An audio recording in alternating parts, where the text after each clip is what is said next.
സുഭാഷിതം digital ചാനലിലേക്ക് എല്ലാവർക്കും സ്വാഗതം. എല്ലാവരുടെയും സന്തോഷത്തിൻ്റെ ദിവസമാണ് ഓണം. അതുകൊണ്ട് തന്നെ ഉത്രാടപ്പാച്ചിലാണ് നാളെ, തിരുവോണമാണ്. ഈ ഉത്രാടപ്പാച്ചിലിൽ എല്ലാ ലോക മലയാളികൾക്കും ഓണാശംസകൾ നേരുന്നു. ഞങ്ങളുടെ ചാനൽ കാണുക, നിങ്ങൾ പരമാവധി ചാനലിനെ വളർത്തുക. ജനകീയ പ്രശ്നങ്ങൾ ഓരോന്നായി നമ്മൾ എടുത്തുകൊണ്ടാണ് മുന്നോട്ട് പോകുന്നത്. ഇതിനകത്തൊരു മെമ്പർഷിപ്പ് പാറ്റേൺ ഉണ്ട്. 89 രൂപ അടച്ചാൽ ബേസ് മെമ്പർഷിപ്പ് എടുക്കാം. സിൽവർ 199 രൂപ അടച്ചാൽ ഗോൾഡൻ മെമ്പർഷിപ്പ്, 1999 അടച്ചാൽ ഡയമണ്ട് മെമ്പർഷിപ്പ്. നിങ്ങൾ പരമാവധി ആളുകൾ മെമ്പർഷിപ്പ് എടുക്കണം. ഞങ്ങളുടെ കുടുംബത്തിലേക്ക് സ്വാഗതം. അങ്കണവാടികളെ സംബന്ധിച്ച് വളരെ സന്തോഷമുള്ള മറ്റൊരു വാർത്ത ഡൽഹിയിൽ നിന്ന് വരുന്നുണ്ട്. ദേശീയ വിദ്യാഭ്യാസ നയം 2020 രാജ്യത്ത് കൊണ്ടുവന്നു.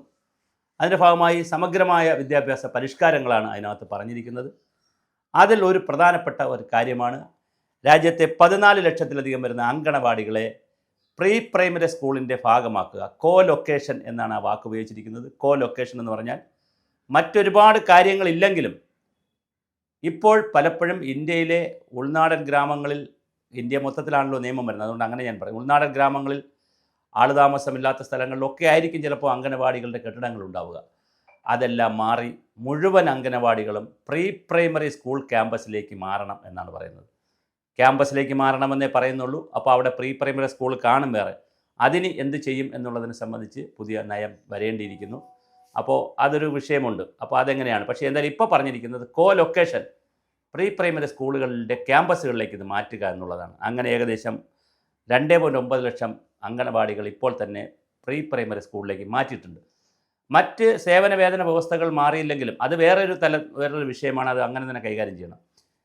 1-2 കാര്യങ്ങൾ കേന്ദ്ര ഗവൺമെൻറ് പറഞ്ഞു. ഒന്ന്, 15 കോടി വരുന്ന കുട്ടികളെ പഠിപ്പിക്കുന്ന ടീച്ചർമാരാണ്, അധ്യാപകരാണ് അങ്കണവാടികളെന്ന് ആദ്യമായി കേന്ദ്ര ഗവൺമെൻറ് പറയുകയാണ്. ഒരു ഗവൺമെൻറ് ഇതുവരെ സംസ്ഥാന ഗവൺമെൻറ്റുകളോ കേന്ദ്ര ഗവൺമെൻറ് ആരും ഇവർ വർക്കർമാരെ ടീച്ചർമാരെന്ന് കുട്ടികളും നാട്ടുകാരും വിളിക്കുന്നു എന്നുള്ളതല്ലാതെ അധ്യാപകരാണ് എന്നൊരു പദം ആദ്യമായിട്ടാണ് മുന്നോട്ട് വയ്ക്കുന്നത്.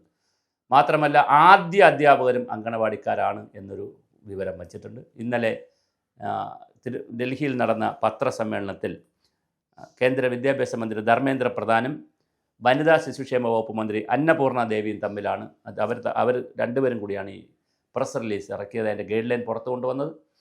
അതനുസരിച്ചാണ് ഇത് പറയുന്നത്. ഈ പറയുന്ന കുട്ടികളെ പഠിപ്പിക്കുന്നതിനുള്ള സൗകര്യങ്ങൾ സ്കൂളിൽ പോകുമ്പോൾ ഒരു മെച്ചം, സ്കൂൾ ക്യാമ്പസിൻ്റെ സൗകര്യങ്ങൾ കുട്ടികൾക്ക് ഉപയോഗിക്കാം. ശൗചാലയം കൂടുതൽ കൃത്യമായി ഉപയോഗിക്കാം. അവിടുത്തെ ഫർണിച്ചർ, ക്ലാസ് റൂം, അങ്ങനെ ഒരുപാട് സൗകര്യങ്ങൾ, അടിസ്ഥാന സൗകര്യങ്ങളെല്ലാം സ്കൂളിൻ്റേത് ഉപയോഗിക്കാം. കേരളത്തിൽ ഇപ്പോൾ കുറേ അങ്കണവാടികൾ സ്മാർട്ട് അങ്കണവാടി ആയിട്ടുണ്ട്. അവർക്ക് ഇതിൻ്റെ ഒരു പ്രശ്നമില്ല. പിന്നെ ദേശീയ വിദ്യാഭ്യാസ നയം സീരിയസ് ആയിട്ട് നമ്മൾ അങ്ങോട്ട് ഉൾക്കൊണ്ട് നടപ്പിലാക്കി വന്നിട്ടില്ല. അതിൻ്റെ പ്രശ്നങ്ങളുണ്ട്. കേന്ദ്ര ഗവൺമെൻറ് ഒരു നയമാണ്, അത് എത്ര കണ്ട് സംസ്ഥാന ഗവൺമെൻറ് ഉൾക്കൊണ്ട് നടപ്പിലാക്കും എന്നുള്ളത് പല പദ്ധതികളും വെച്ച് നോക്കുമ്പോൾ അതിൻ്റെ പ്രശ്നങ്ങളുണ്ട്. അപ്പോൾ അങ്ങനെ ഒരുപാട് പ്രശ്നങ്ങളുണ്ട്. പക്ഷേ എന്തായാലും രാജ്യത്ത് വനിതകളെ സംബന്ധിച്ചിടത്തോളം അങ്കണവാടികൾക്ക് പ്രത്യേകിച്ച് വാടക കെട്ടിടത്തിൽ കഴിയുന്ന കേരളത്തിൽ 7000-ഓളം അങ്കണവാടികളുണ്ട്. അതിൻ്റെ അടുത്ത് പ്രൈമറി സ്കൂളുണ്ടെങ്കിൽ തീർച്ചയായിട്ടും പുതിയ നിയമം അനുസരിച്ച് അവർ രക്ഷപ്പെട്ടു. അവർക്ക് സ്കൂളിൻ്റെ സൗകര്യം കിട്ടും. അപ്പോൾ പ്രത്യേകിച്ച് ഭരണവും ഒന്നും മാറുന്നില്ല, പക്ഷേ സ്കൂൾ ക്യാമ്പസിൽ കൂടുതൽ പ്രവർത്തിപ്പിക്കാം. ഇതിലൂടെ കേന്ദ്ര ഗവൺമെൻറ് ലക്ഷ്യമിടുന്നത് അങ്കണവാടികളിലേക്ക് കുട്ടികൾ പോകുന്നു. കാരണം അവിടെ ഭക്ഷണവും പാട്ടും പരിപാടികൾ കലയും ഒക്കെ ഉള്ളതുകൊണ്ട് പോകുന്നു. 6 വയസ്സായാൽ സ്കൂളിൽ കുട്ടികൾ ചേരുന്നില്ല. അപ്പോൾ ക്യാമ്പസിലായി കഴിഞ്ഞാൽ 3 വയസ്സ് മുതൽ 6 വയസ്സ് വരെ അങ്കണവാടിയിൽ നേരിട്ടവർക്ക് 1ാം സ്റ്റാൻഡേർഡിൽ ചേർക്കാൻ എളുപ്പമായിരിക്കും. കുട്ടികൾക്ക് കൂടുതൽ ഫെമിലിയർ ആവുകയും കുട്ടികൾ സ്കൂളിൻ്റെ ഒരു അന്തരീക്ഷം പഠിക്കുകയൊക്കെ ചെയ്തുകൊണ്ട് കുട്ടികൾ ഇതിലേക്ക് വരും എന്നുള്ളതാണ്. എന്തായാലും നാഷണൽ എഡ്യൂക്കേഷൻ പോളിസി 2020-ൻ്റെ ഭാഗമായിട്ടാണ് ഇത് ചെയ്തിരിക്കുന്നത്. ആ പോളിസിയിൽ പറയുന്ന ഓരോ കാര്യങ്ങളായിട്ട് ഗവൺമെൻറ് ചെയ്തു വരികയാണ്. അതിനകത്ത് ഇതൊരു വളരെ പ്രധാനപ്പെട്ട ഒരു തീരുമാനമാണ്. എന്തായാലും നമുക്ക് ഇതിൻ്റെ അടിസ്ഥാന സൗകര്യം കൂടും എന്നുള്ളത് കൊണ്ട് തന്നെ ഇതിന് നമുക്ക് സ്വാഗതം ചെയ്യാം. അതുകൊണ്ട് തന്നെ അടിസ്ഥാന സൗകര്യങ്ങളോടൊപ്പം തന്നെ ഞങ്ങൾക്ക് പറയാനുള്ള സേവന വേതന വ്യവസ്ഥകൾ ആണ് വളരെ പ്രധാനം. ടീച്ചർമാരായി അംഗീകരിച്ചിരിക്കുന്നു എന്ന് പറയുന്നതിനപ്പുറം യഥാർത്ഥ ടീച്ചർമാർക്ക് കൊടുക്കുന്ന ആനുകൂല്യങ്ങൾ എന്നാണ് ഇനി കിട്ടുക. അതിനു വേണ്ടിയിട്ടുള്ള പോരാട്ടത്തിലാണ് അങ്കണവാടി ഫ്രീഡം ഫോറം. ഇതൊരു രാഷ്ട്രീയ സംഘടനയല്ല, ഒരു സാംസ്കാരിക കൂട്ടായ്മയാണ്. അതുകൊണ്ട് തന്നെ എല്ലാ രാഷ്ട്രീയ പാർട്ടിയിലുള്ളവരും ഇതിനകത്ത് വരും.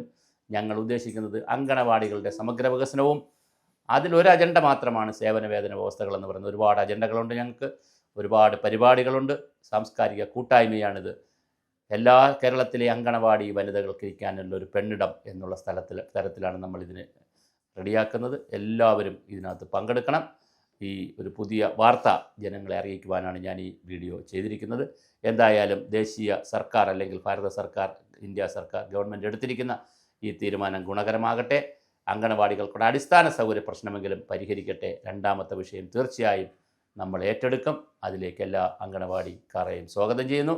നിങ്ങൾ ഞങ്ങളുടെ വാട്സപ്പ് ഗ്രൂപ്പുകളിലേക്ക് വന്ന്, ജില്ലാതല വാട്സപ്പ് ഗ്രൂപ്പുകളിലേക്ക് വരിക. ഇപ്പോൾ തന്നെ 10,000-കണക്കിന് ആളുകൾ വന്നിട്ടുണ്ട്. ബാക്കിയുള്ളവർ കൂടെ വരിക. നിങ്ങൾക്ക് സ്വാഗതം.